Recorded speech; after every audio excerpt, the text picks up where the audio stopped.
এই বিভিন্ন পণ্য নতুন করে আরো ভ্যাট আরোপ করতে যাচ্ছে বলে খবরে প্রকাশ। এটা জীবনযাত্রার উপরে বেশ প্রভাব ফেলবে বলে অনেকে মনে করেন। গুরুত্বপূর্ণ নাগরিক হিসেবে সরকার কোনো পরামর্শ দিবেন কিনা, গুরুত্বপূর্ণ নাগরিক কিনা জানি না, তবে এটা বলবো যে আমাদের যে সমস্ত প্রতিষ্ঠানগুলো লোন দিয়ে থাকে, নানা সময় আমাদেরকে আর্থিক সহায়তা দিয়ে থাকে, তারা নানা রকম বুদ্ধি পরামর্শ দিয়ে থাকে। এইসব পরামর্শের সবগুলোই যে আমাদের জন্য খারাপ আমি তা বলছি না, তবে অনেকগুলোই আমাদের জন্য আসলে ভালো নয়। দেশে বিশেষ করে বর্তমান যে চলমান অচলাবস্থা চলছে, অনেকটা দীর্ঘদিন পর্যন্ত মানুষ আর্থিক কষ্টে ভুগছে, বাজার নিয়ন্ত্রণ করা কঠিন হচ্ছে নানা কারণে। এর মধ্যে যদি আবার বিভিন্ন পণ্যের উপরে ভ্যাট বেড়ে যায়, তাহলে সেক্ষেত্রে সেটা মানুষের জন্য কষ্টের কারণ হবে। যদিও অর্থ উপদেষ্টা কিংবা গভর্নর মহোদয় দুজনে কোনো একজনের বক্তব্য আমি শুনেছি যে তারা বলেছেন যে এখানে আসলে মানুষের জীবন জীবিকা বেঁচে থাকা নির্ভর করে যেসব পণ্যের উপরে, সেগুলোর উপর ভ্যাট আরোপ করা হয়নি, কিন্তু মূলত অন্য জায়গায় ভ্যাট আরোপ করলেও তার প্রভাব জীবন জীবিকার উপরে পড়ে।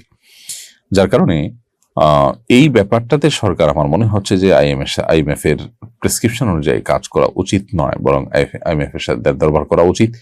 একটা রাষ্ট্রের যদি অপচয় রোধ করা যায়, অপচয়টা যদি আমাদের দেশে আমরা বন্ধ করতে পারি, সরকারের টাকার যেভাবে সেভাবে খরচ করার যে একটা আপনার টেন্ডেন্সি আছে, সেটা যদি বন্ধ করা যায়, তাহলে আমার মনে হয় যে আমাদের দেশে অনেক আর্থিক অনটনের জায়গাগুলো ঘুষে যাবে এবং আমাদের প্রচুর পরিমাণ অর্থ এখানে বেঁচে যাবে এবং এই ভ্যাট ইত্যাদি বাড়াবার প্রয়োজন সেক্ষেত্রে হবে না। আমার মনে হয় সেদিকে বরং নতুন সরকার বা নতুন পরিস্থিতিতে তারা মনোযোগ দেওয়া উচিত। পরিবেশ সুরক্ষার বিষয়ে ইসলামের নির্দেশনা কি? বর্তমান সরকারের পলিথিন বিরোধী অবস্থান সম্পর্কে আপনার মন্তব্য কি? দেখুন, ইসলাম পরিবেশ সুরক্ষার জন্য বহু উদ্যোগের নির্দেশ আমাদেরকে দিয়েছে। মূলত ইসলামকে যদি আমরা সঠিকভাবে মেনে চলি, আল্লাহর আদেশ নিষেধগুলো যদি আমরা মেনে চলি, প্রকৃতিতে যদি আমরা নানা রকমের মডিফিকেশনের নামে ব্যাপক পরিবর্তন না আনি, তাহলে সেক্ষেত্রে পরিবেশ এমনিতেই সুসংরক্ষিত থাকবে। পৃথিবীতে আজ যারা পরিবেশ নিয়ে সবচেয়ে বেশি সোচ্চার এবং কথা বলছেন, দুর্ভাগ্যজনক বাস্তবতা হলো তারাই শিল্প বিপ্লবের নামে, নানা নামে তারা প্লাস্টিকের পৃথিবী আমাদেরকে উপহার দিয়েছেন এবং পরিবেশকে বিপর্যস্ত তারাই করেছেন।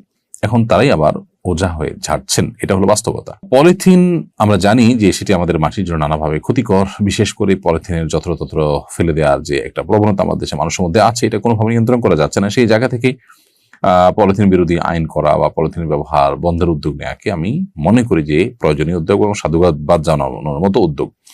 যদিও এই আইনগুলো আসলে আইনেই থেকে যায়, ফাঁকফো করে নানাভাবে সেটা ঠিকই আপনার চলতে থাকে। তো এই ক্ষেত্রে যে সমস্ত ফ্যাক্টরিগুলো ইতিমধ্যে চালু আছে, সেই ফ্যাক্টরিতে অন্য কিছু উৎপাদন করে হলেও যে সমস্ত কর্মীরা আছেন, শ্রমিকরা আছেন, তাদের কর্মসংস্থানের উদ্যোগ নেওয়া উচিত, যাতে করে তারা বিপদের মুখে পতিত না হয়। কিন্তু মূল উদ্যোগটা এটা অবশ্যই প্রশংসার দাবিদার। দেশের মাটিতে ফসলের চাষের যে আপনার সম্ভাবনা, সেটা যাতে কোনোভাবে নষ্ট হয়ে না যায়, সেরকম উদ্যোগ গ্রহণ করা আমাদের জন্য খুবই গুরুত্বপূর্ণ। বিশেষ করে আধুনিক বিশ্বে আমরা পরনির্ভরশীল অনেকখানি। এই পরনির্ভরশীলতা থেকে আমাদের বেরিয়ে আসতে হবে। যদি করতে না পারে, তাহলে পৃথিবী কখনো অস্বাভাবিক পরিস্থিতির মুখোমুখি হলে তখন কিন্তু আমরা ভয়ঙ্কর বিপদে পড়বো। এই জন্য আমাদের মাটির উর্বরতা কমে যেতে পারে, নষ্ট হতে পারে, উৎপাদনশীলতা, উৎপাদন ক্ষমতা কমে যেতে পারে। এরকম যে কোনো কিছু বন্ধের উদ্যোগকে অবশ্যই সাধুবাদ জানাতে হবে।